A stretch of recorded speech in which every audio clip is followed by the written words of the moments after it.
Welcome to RPG Book Club, the podcast where we play a little bit of a video game and talk about how it makes us feel. I am Sam Allman. I'm Bernard. And I'm Trish.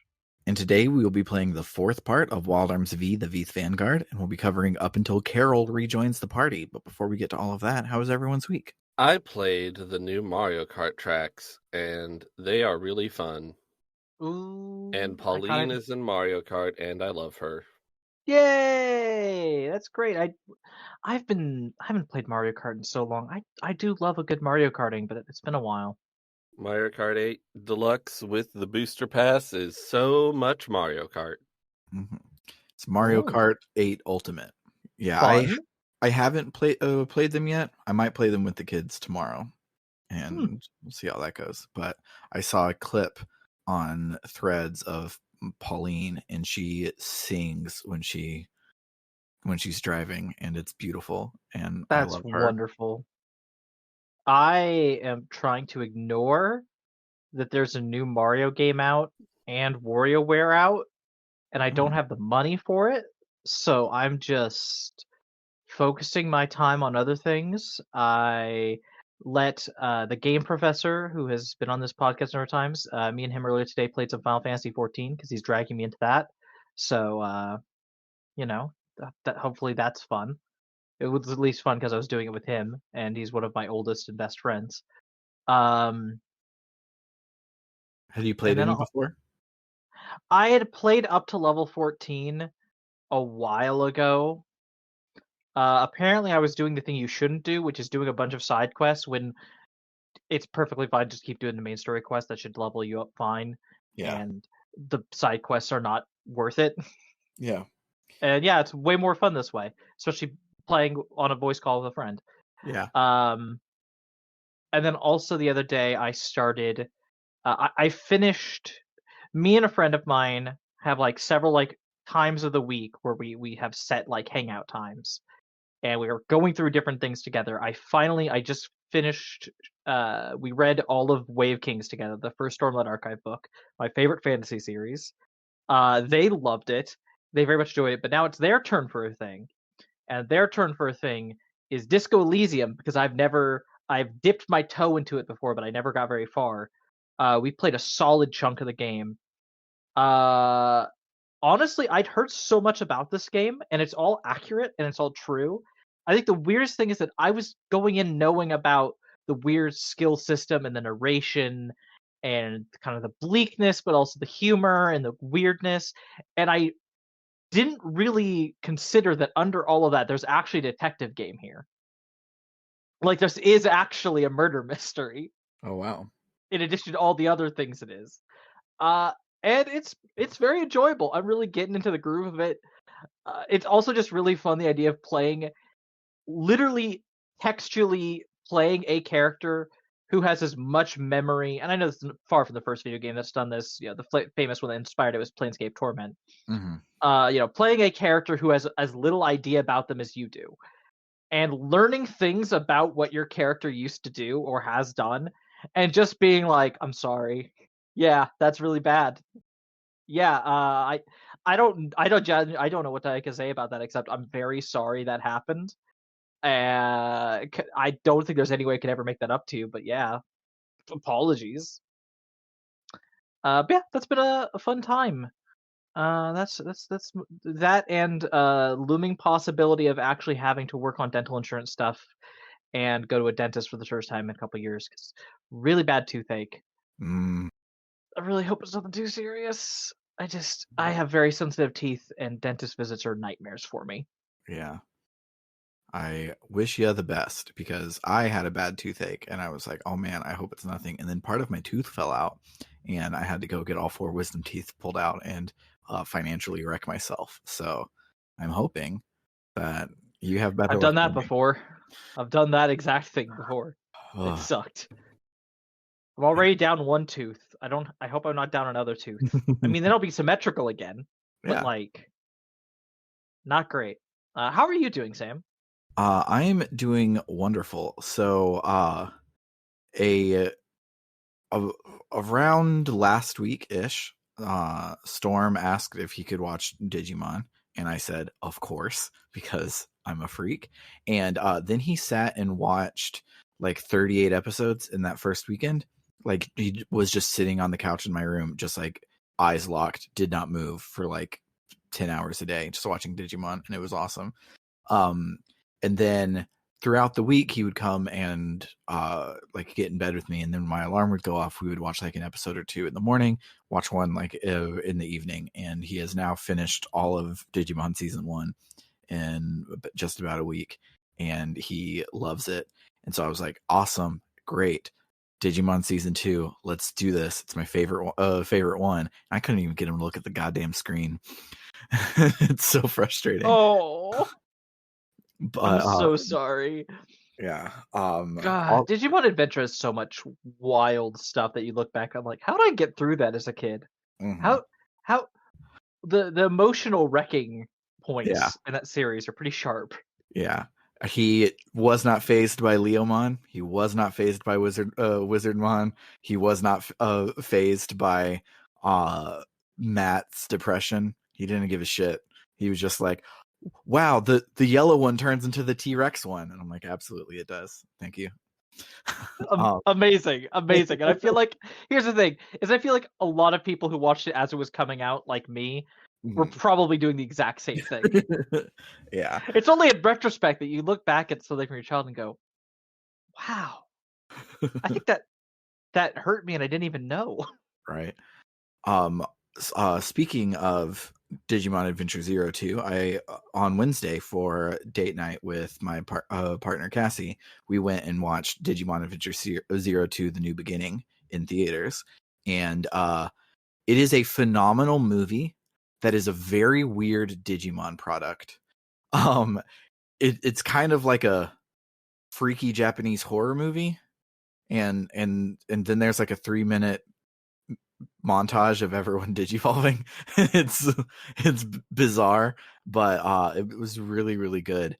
At first I had some like lore questions and lore doubts, but there was a person on Tumblr that like pointed out some cool stuff, and so as I've sat and thought about it, I think it's actually pretty cool, but definitely very weird. Unlike all of the like Adventure Season 1 now has 7 sequel movies, and this is the first one for 02, and they don't get any new evolutions at all in it, and there were new evolutions every 2 seconds in all of Tri and Last Kazuna, so that sucks. But the plot is just weird and cool, and I like it, and I recommend watching it if you like Paranoia Agent or Perfect Blue or things like that. And also, you have to have a big ol' spoonful of Digimon Adventure bullshit. It is very, very specifically for the sorts of people that were like, oh, the guy that made Digimon Tamers did Serial Experiment Lane. I'm going to go check that out. Those people are I who the see. movie I is see. for. Yeah. So us. Yeah, it's us. It is very, very good. Well, I'm glad it was good. I was also someone who I haven't gone back to really check it out, but Mhm. 02 was my favorite as a kid. It Mhm. was the one that glommed onto me the most, even though it gets a lot of flack these days. Yeah. And it baffles me there were no new evolutions, especially considering the whole thing with the armor digivolving with the digi eggs Mm-hmm. was that they made armor digivolving digivolutions for each combination of digi egg and one of the partners, and then they only ever used 2, like the ones they normally had in the actual show, and it's like, movie, that was prime real estate. You could Yeah. have done something with any of that. I would have like I get tired of every single extended universe thing past the show, and even in the show the focus inevitably dials down to Goggle Boy and Angstmon. Mm-hmm. Be that Matt and Ty, or Davis and Ken, or Takato and Rika, or Takuya and Shinji. I think, I don't know, I'm rusty on season 4, but every season there is a Goggle Boy, there is an Angstmon. They are at odds, and that's what the story ends up being about. So Davis and Ken being the only people who have a mega evolution at all in all of Zero 2, if they would have just got a new Paildramon form, like I was at least expecting that, but no, they don't. There's also half of one fight in the movie, and that's it. Wow. It is I mean, a based on the Japanese horror genre, movie. that seems fine, but it is still weird for a Yeah. Digimon movie. It is very weird, but very good, and I really enjoyed it, and I think everyone should check it out if you're a weirdo and that likes Digimon. But other than that, I watched a lot of Red Dwarf this week, and Why? it's good, and I like it a lot. If you say so. Everybody my whole life has been like, Sam, you're gonna really, really like the show, and I'm like, yeah, whatever, I'll get around to it. I wouldn't have told you that. Well, you have different tastes than me. Yeah, it is weird and British sitcoms from the 80s, but I'm enjoying it a lot, and I think a lot of the bants, the witty retorts and stuff like that are well written and good. But I thought I was going to like Red Dwarf when it was recommended to me. I didn't end up glomming with it, but I will say this. I love a show with a main character as a Scouse accent. Yeah. His accent is incredible. It's so good.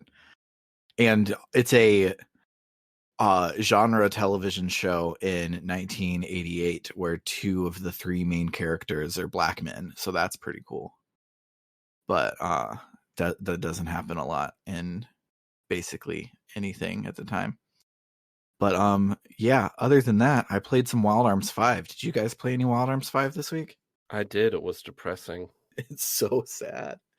Oh, don't meet your heroes, kids. It was it made me, I don't think it made me sad, it made me angry. It made me made me stare at capitalism. Yeah. So I got upset. Let's listen to some music and then we'll talk about it some.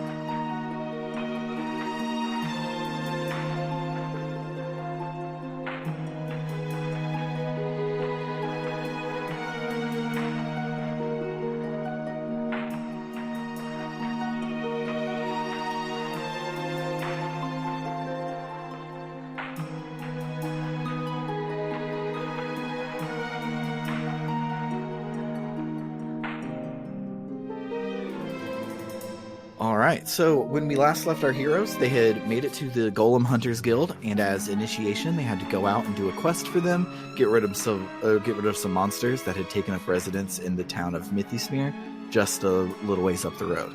To prove how good they are at finding golems, they have to go fight some monsters.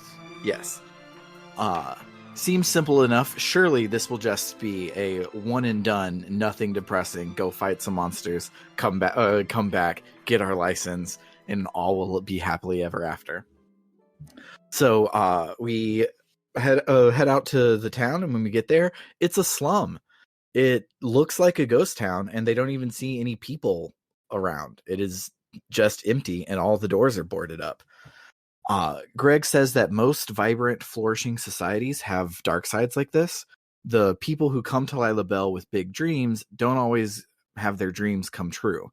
In fact, there aren't many humans in Lila Bell that live well, and so this slum is where they send their children to live. Avril says that this society must be like a competition with winners and losers, and it's the losers that end up here. And Rebecca says, well, then why don't we get rid of the competition? And then Greg licks the boots of capitalism, and he perpetuates the myth of the lazy welfare queen. Right? Yes! I was like, he was like, no, we actually need competition. It's not that simple. And I was like, shut the hell. Greg, shut your mouth. I got too angry I screen capped it because it made me so upset. Oh, I hate it. Thankfully, I think the game agrees with us because Dean is like, something about that seems wrong, and I think that we're forgetting an important step. Anyways, let's go be heroes. Avril says that Dean is naive but kind, but she loves that about him and wants to, and she believes what he says because he's so kind and naive. Rebecca is normal about this. She then literally scrawls in her diary about how Avril used the word love, and then the party goes to explore the rest of the town, which gives you dungeon controls, so you know this is not going to go well. The dungeon itself is pretty cool.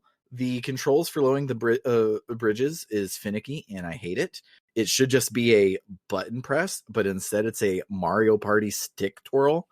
But either way, when you go into the first room, you can see the ending of the thing, but you can't get there. You have to go the long way around and lower bridges and stuff to figure it out, which I always like when the goal is just out of reach. And what's really cool about this dungeon is the soul crystal is in the first non-critical path door, so you get to do this whole dungeon without random encounters if you want to, and that's great. So you walk around and you get to the ending spot that has these 4 torches lit up, and when you get there, you sense an evil presence, and then you fight 4 lizard men. They're weak to fire, and the fire lay point is right next to you, so you kick their ass, and it's not hard. After the fight, the party still can feel like there's a monster's presence nearby, but they don't see anything, so they're like, let's go and explore and see if we find it, so that the kids of this town can live in peace. And Dean is like, let's go, let's fuck up some monsters right now, let's do it. And Greg is like, pace yourself. A lot of people want to be a Nightburn level golem hunter, but he's the only one that's a celebrity at all. Everyone else has either failed or given up, or is just like a careerman golem hunter. It's not good, like there's not a lot of room at the top. So like pace yourself, focus on what's happening right now. Dean is like, I don't have time to be patient. We got to find Johnny Appleseed. We got to do everything. And Avril is like, don't blind yourself to the world around you for my sake. Just focus on the fact that you love golems, and going and golem hunting, you'll find a lot of golems.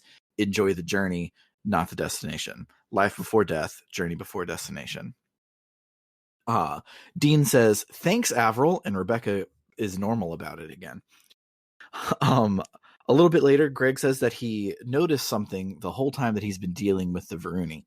And he says that Varuni society and human society are completely separate. No humans rub elbows with Varuni, and vice versa. Dean says, well, doesn't the Golem Hunters Guild bring people together? Nightburn talks to the Varuni as an equal, so even if there is a wall between the societies, there must be a path over it. Greg asks Dean what he's going to do if he makes it over that wall, and Dean's like, I don't know, but I can't just sit around. I only know how to JRPG hero, and I have to do something. Then weirdly, you have to backtrack to the last boss room. Like you have to. Both bosses are in the exact same like trigger zone. It's kind of weird, but the dungeon itself loops on itself a lot, so you'll probably accidentally come to it anyways. But it was a weird choice. The second boss is much harder, and because he reflects physical attacks, including crush. And I had soldier mediums on 3 out of 4 of my party members. So this fight was basically everyone stand near Avril, soak up damage, and make sure she doesn't die, because she's the only one that can do any damage. The good thing, at least, is that I forget what they're called, because everything in this game has a weird random noun attached to it for the name of the mechanic. But the duo attacks, even the physical ones, do damage to it. So that's how I was able to actually do some damage. It turns out that teamwork does indeed make the dream work. But yeah, I didn't realize that the joint attacks, I forget what they're called as well, but I didn't realize that those helped, so I just had Avril doing everything. She's really good at it, so it wasn't like it was hard, but it was just I was not prepared for that fight.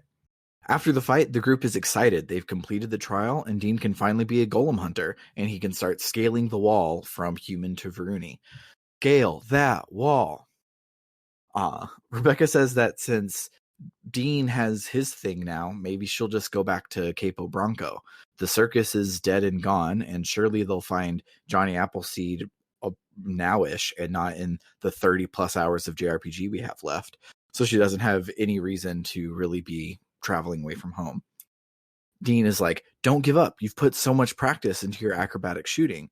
And she's like, well, what's the point if the circus is gone? Greg and Avril finally are like, can you please explain what the fuck acrobatic shooting is? So she obliges and has a lengthy cutscene of her juggling a can in the air with her bullets. She like jumps left and right and flips her guns, does a bunch of bullet tricks like bouncing the bullet off of a pipe to hit the can. It's pretty cool. I was impressed. Afterward, some of the kids from the town come out for the first time and they're like, whoa, that shit was motherfucking awesome or whatever. The older girl, a girl named Pastel, says that they were watching from the window because this town has monsters everywhere. So they normally just hide inside, but they had to come out and see her because it was so cool. Rebecca's like, if it's so dangerous, why don't you go live in Lila Bell? And Pastel says that to live in Lila Bell, humans are subject to forced labor camps, even the children. So the children stay in this town because it's a better life than being forced to work, while their parents, if they even have any, are working in Lila Bell. The young boys of the group say, Rebecca, can you do the flippy shit one more time? But Rebecca's like, well, we got to get going. Got to go back to the guild, but I'll come back and do it another day. As they leave, Dean is like, see, you don't need no stinking circus. People love your act, even without the circus. Rebecca then scrawls, Senpai noticed me in her diary and says that she'll stay with the party, and we return to Lila Bell. The whole time, I'm like, him?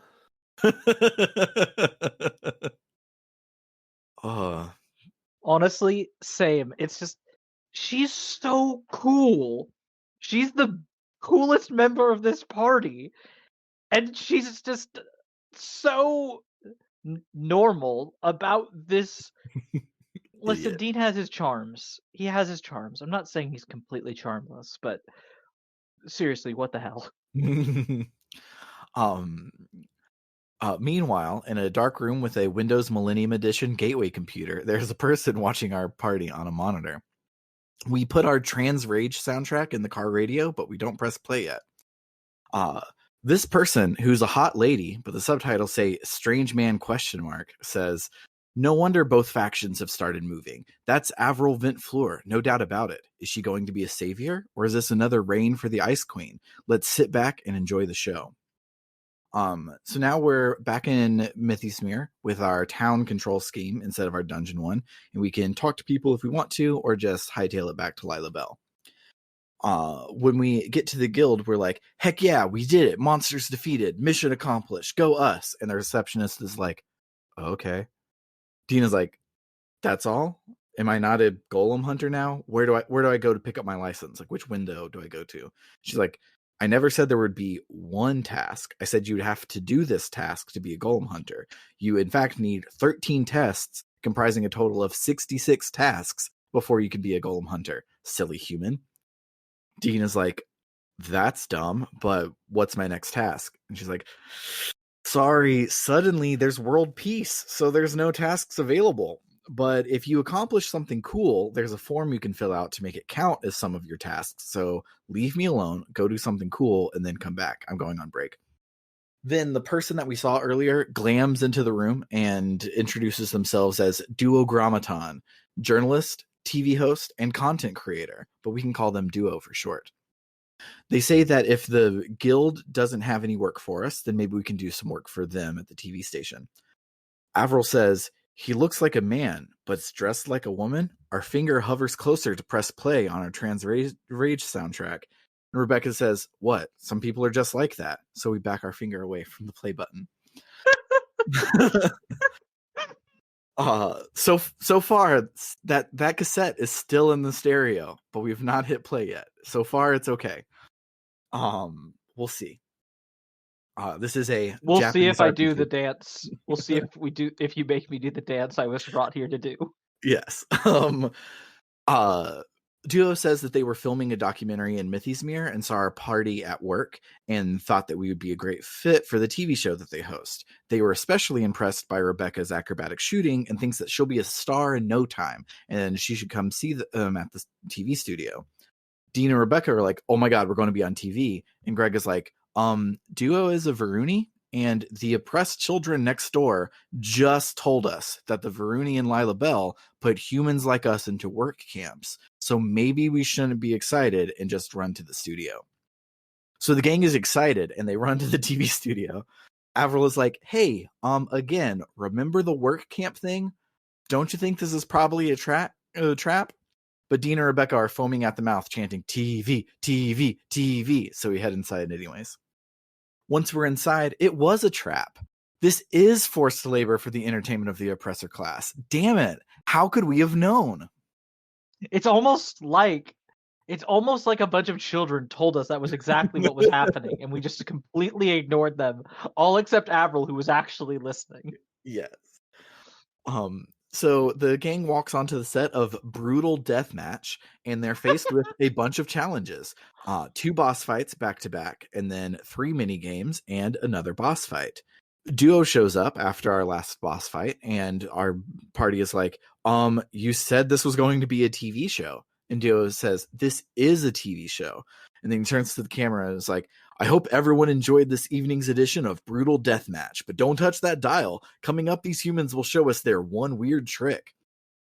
And the party is like, bro, you tricked us. And Duo's like, I didn't lie. I just didn't tell you what was going on. You were on TV as the star of this episode. Our party is like, but what if we died? And Duo's like, why would I give a shit if a human died? You wanted to be on TV. You came here willingly. You never said, I don't want to fight. You just fought for your life like a loser. If you died, that's on you. Listen, before he even had to say it, I was going to the situation being like, listen, guys, he didn't lie to you. This was exactly what Duo said it would be. You just didn't listen. At that moment, Persephone, the hot Varuni lady from all of the cutaways, shows up, and she apologizes for Duo's behavior. Greg asks how she could put on a show like this. She goes, easily. People love watching humans fight monsters, and as a bonus, the humans almost always lose, so it's great watching humans die on television. But it's okay, I have a human friend, and he says that this isn't barbaric, so it's chill. Oh, right!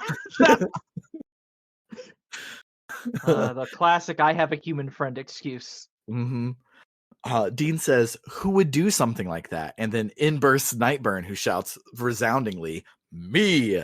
I would do something like that. Nightburn apologizes for Persephone's shitty apology, and he says that our episode was awesome, and us winning the fight is going to lend strength and encouragement to the humans that are watching, and hopefully they'll come and join the Golem Hunters Guild. And if they don't want to be in the guild, I mean, maybe I have a labor camp that they can work in, and maybe we'll sign up for that too. But whatever, it's okay. Humanity will have a brighter tomorrow now. Persephone notices Avril, and she's like, what are you doing here? And Avril's like, who, me? And then Persephone quickly recovers and is like, oh, sorry, I thought you were someone else. Never mind. Hey, redhead, don't you have a trick you should show us? Rebecca does her thing again, but Persephone isn't impressed. She's like, you can see this stuff all the time at the circus. And like, but you disbanded the circus, dear Liza. So now isn't it like an exclusive that can just be for our show since the circus is dead? But Persephone is like, it's still just a copycat of an old act. Learn something else. Nightburn is like, well, we have to finish the show, so I have an idea. Hey, you, dumbass with the blue hair, 1v1 me, bro. And Dina's like, okay, I guess. So then we have a fake boss fight with Nightburn, and we get our shit stomped because he has over 2,000 attack, and we barely have 300 if we're lucky and over-leveled right now. So after the fight, Persephone is like, pathetic, but I mean, at least it was content.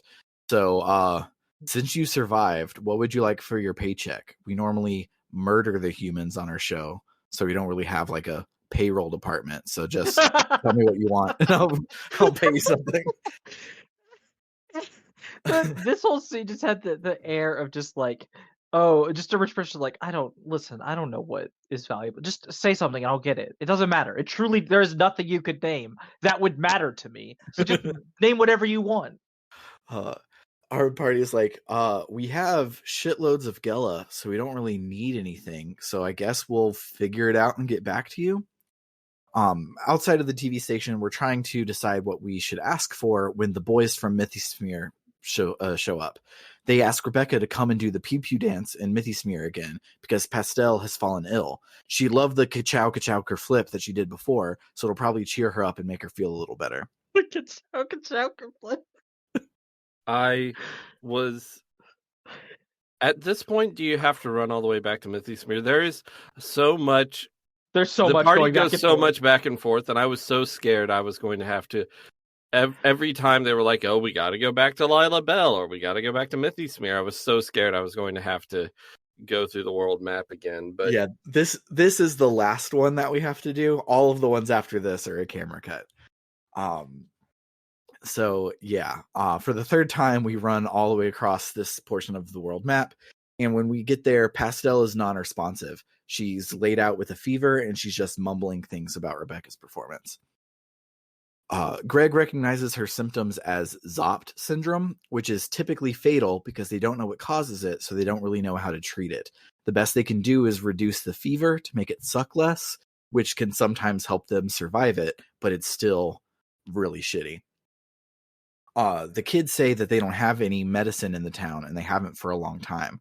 The last time they did was when some Varuni drifter with a capital D came through.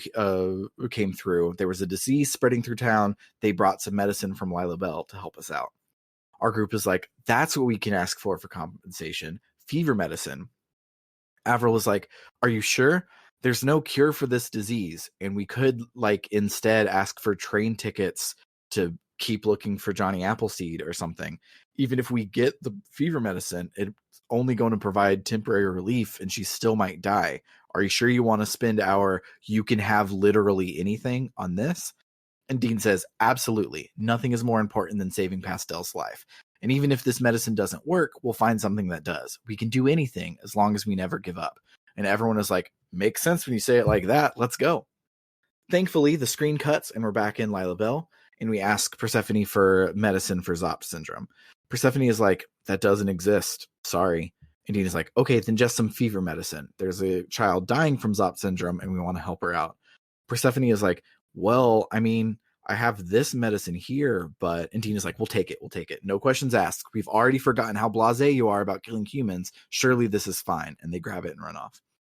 Nightburn walks up and is like, bro, what the fuck? And Persephone is like, what? I gave them the medicine they asked for. Sure, it's Varuni medicine, and it'll probably kill a human who takes it, but it is technically fever medicine. Nightburn is like, I must say that TF system is pretty impressive. Even at only 10% power, it's already affecting weaker humans. Persephone says, I used to think that this was the only fair retribution for the death of my sister, but now...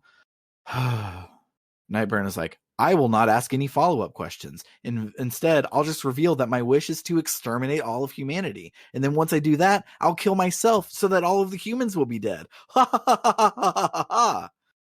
They're doing these anime bullshit cutaways and they're not even bothering to voice them anymore. I know. Meanwhile, back in Mythismere, the gang is about to give the medicine to Pastel when Carol shows up and stops them. She says that she heard that we got the medicine from a Varuni, but Varuni physiology is different than humans, so this will probably kill Pastel. She inspects the medicine, and sure enough, the ingredients would send a patient into shock. And if they were already almost dying, this would almost certainly kill them. They're like, wow, another anime character dubbed by Mona Marshall, who's a science whiz. What will they think of next? She says that her companion that she's been looking for is a scientist, so she's learned a lot from him. And Pastel should get better if we give her some of this medicine that she picked up from the Baskars, a group of Varuni scientists that are studying Filgaian wildlife, which includes humans. So they've developed a medicine that's good for humans as part of their research. I love that even the good Varuni think of us as like an interesting animal. Yeah. Rebecca is like, well, let's go get some. But Carol's like, I'm not sure if they would part with any. It was only because of the professor that I was able to get even the small sample. Dean is like, oh, the professor? Is that your companion? She goes, yeah, big mustache, bigger muscles. Ever heard of him? I was actually going to head to the Baskar shrine up the road to look for him, so I'll go help you and I'll go with you and help you get the medicine. And then Carol joins the party, and we will see what the Baskars are up to next week. But for now, we're going to listen to some music and then talk about our memorable moments.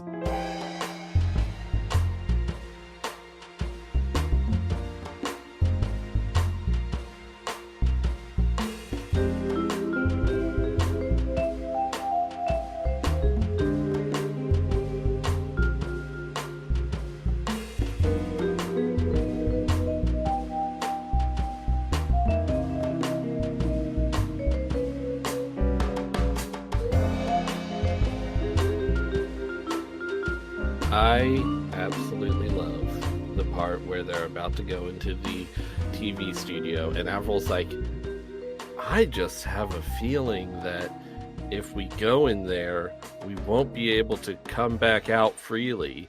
And Greg's like, well, TV studios have monsters of their own, I suppose. And I'm like, oh my God.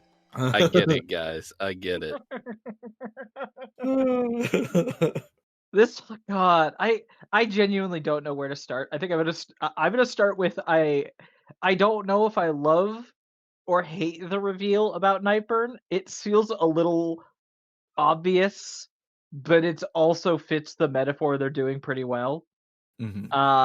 And I'm also torn because I don't know if I want to get into how obviously he represents the, oh, well, he pulled himself up by his bootstraps sort of thing, when in fact he's just being used as the model for that by the ruling class, so everyone can keep trying and failing to reach that, killing themselves in the process, working themselves to death for the ruling class in the process.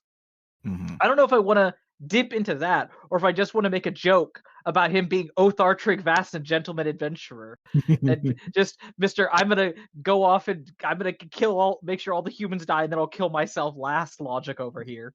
Oh, like I knew after we started learning things about the Varuni last week, I knew that he was going to be a figurehead and all of that. I did not expect him to also want to kill every human as like a personal thing. I thought he was yeah. I thought he was going to be like caught up in the thing and not be like, oh no, y'all are playing into my hand because I want to help you kill every human. I was not prepared for that. Yeah, no, I mean, I was definitely leaning more towards expecting, oh, he's working for the bad guys, but doesn't, he's been tricked or whatever. He's well-meaning, but just caught up in the system. It's like, no, he came up with the idea for a TV show where humans fight monsters and die on TV. Yeah, There sure wasn't a lot of voice acting this week. there was There none. wasn't. There was not. It was like there's the gun, the shooting sequence. There was the cutaway to Duo. There was like one or two others, but it was pretty minor. Pretty minor amounts of voice acting, despite there being a lot of talking bits, a lot of teleporting between two places to Mhm. keep talking to people. There are, of course, problems with queer-coded villains, but Duo's cool. Duo's so cool. Oh yeah, no, Duo's fun. I love Duo.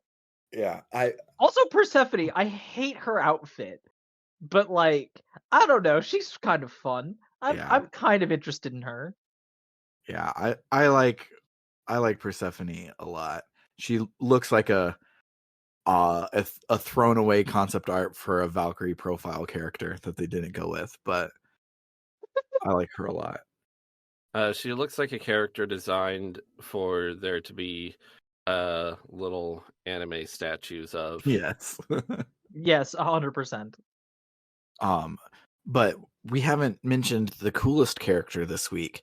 The coolest character is Well Cleaning Addict. It's a little boy in Mythismere who after you save the town, he's like, yay, the well survived. It's all in one piece. I'm so happy. Now I can get back to cleaning it.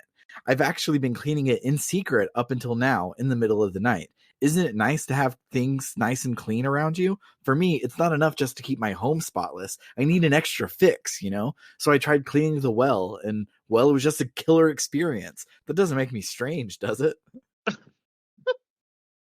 I did not talk to this person. They're a That tiny little rules. lad, and I love them. Speaking of characters, when Duo introduces themselves, I love that they say that they're a content creator in 2007, well before that became a thing. Oh yeah, no, I thought that was very funny too. Uh, In general, it's just the whole scene was very funny. Of like the protagonists come out of fighting a boss monster of the show, followed by a bunch of silly bullshit that didn't matter, mm. and are like, "What the hell was that? Why did you almost kill us?" And it's just like, because it was TV. It was content. What? It was good. Listen, that's gonna get great ratings. Do it for the vine. Do it for the vine, you guys. And just the energy of Nightbird coming in and just being like, "That's right, me, your idol, is I am directly responsible for the show that almost killed you." What? Did you not think that was cool? Here, let me beat the shit out of you on TV. I need to really rub it in your face that I'm an asshole. Except we use arms, so me beating you in a duel is just going to be me shooting you. Yes, But you'll be fine. but you'll be fine. He has that coat. Coat's good. Did he use the special move on you guys where he just unloads like an entire magazine directly into your face? It takes like it's like a 15-second attack animation of just him like just unloading all of the bullets. There is no Dean left. Oh, I love this game. It's a fun game. I really just we've talked about it. The soundtrack's just so good. The soundtrack is fantastic. So speaking of this being the prequel to Skies of Arcadia, as in this is where the polycule gets formed instead of it being a happy polycule adventure. When Rebecca is like, all right, fine, I'll stay in the party, Dean is like, Yes. all right, it would have been lonely without you. And she's like, really? And he's like, of course. You said that my eyes wander when I'm lying, right? Well, are they wandering now? Extreme close up to his anime eyes that are not wandering. And she's like, no. She's like, see? And then Avril's like, I too would be lonely without you. So I'm glad you're staying with us. And Rebecca's like, thanks, Avril. And sorry. She's like, why are you apologizing? I don't know. It's just, Dean's like, are you crying, Rebecca? How come? What's wrong? She goes, I'm not crying. Don't look at me. I love it. I got a little annoyed at the because it feels a little bit more like they're going for a love triangle than throuple, but that moment with Avril won me over. Mm-hmm. I am a huge proponent of why have a love V when you could have a love triangle? Close the gap. Yes, exactly. And thruples. And so, yeah, I love it. The only cameo this week is the synthesis kid in Mythosmere who can combine your badges for you is Tim from Wild Arms 2. There's a synthesis. I thought I talked to everyone in Mythosmere. I didn't meet that kid. I didn't meet well cleaning kid. It unlocks when you when Carol joins the party. So basically right now, if you go and talk to kids in Mythosmere, they'll have a badge for you. Okay, cool. Yeah, he's not there. Because a lot of my badges suck, and I'd love to get rid of them. Me too. Like, I basically went and just bought 3 fighter badges for each character so that they would have high attack because none of the others are really cool. I tried to do like a interesting like counterattack build for Rebecca, which is awesome when it happens. One time this week I got a counterattack which triggered her once more attack, which triggered her once more attack, which criticaled, which is pretty cool. It wasn't her turn and she dealt like 3 times damage, which is pretty cool. But mostly it would just be nicer to win in one turn. Yeah, the fighter badge, if I recall correctly, is the one that's like plus 25 attack, minus 25 reflex, and I'm like, I don't even know what reflex does. So yeah, I'll go with that. Yeah, I think it's your dodge ability, but I don't care. It doesn't affect your defense, so you still can just tank the hit and it'll be fine. The badges all have a rank, so we had a bunch of C badges, and now we're starting to find B badges, and I don't know what they go up to, but I'm guessing that as we go higher and higher, they'll be better and better. So it'll be less of a waste, and also we'll keep leveling up and unlocking more badge slots too. So it won't be a auto include just fighter badge on every single one. But yeah. Anything else anyone wants to say about this portion besides the fact that it was really, really good? Yeah, I think that's it. Yeah. It's a short episode this week, but it keeps being like 10 to 12 pages of notes, but those 10 to 12 pages of notes don't accidentally make Maddie teach us about communism. So it's going much faster. I'm But sorry. Give me a couple weeks. I'll try to put together some content for you to stretch it out.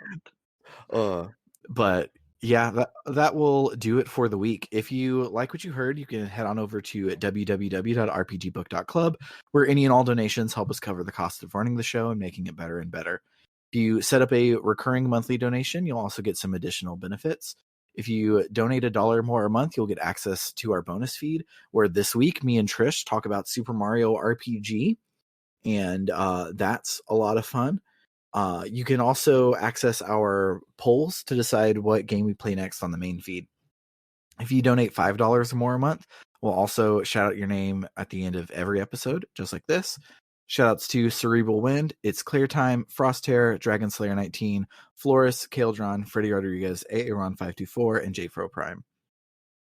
And then finally, if you love us so much that you want to donate $20 or more a month, you also get to make me say a sentence of your choosing, to plug something, or just to make me say something. Shoutouts to El Tantavi, who wants you to check out critical-distance.com, an aggregator for games criticism and journalism. Shoutouts to William Taylor, who wants you to check out rpgamer.com, reviews for people like us by people like us. Shoutouts to Vimk, who wants to clarify that Legaia 2 for the PS2 is really good, but it's not as janky and therefore not as interesting as Legend of Legaia for PS1. So if you're only going to play one of them, play Legend of Legaia. But if you're going to play both, Legaia 2 is worth your time. And then shoutouts to Carr, who is a dentist. So he isn't plugging the website, but rather your own mouth. And he says to brush your teeth twice a day, most importantly, the time before you go to bed. For RPG Book Club, I have been Sam Allman. I'm Bernard. I'm going to kill all humans. And I'm Trish. I'm gonna kill all the space elves. Forgot their names already. In Minecraft.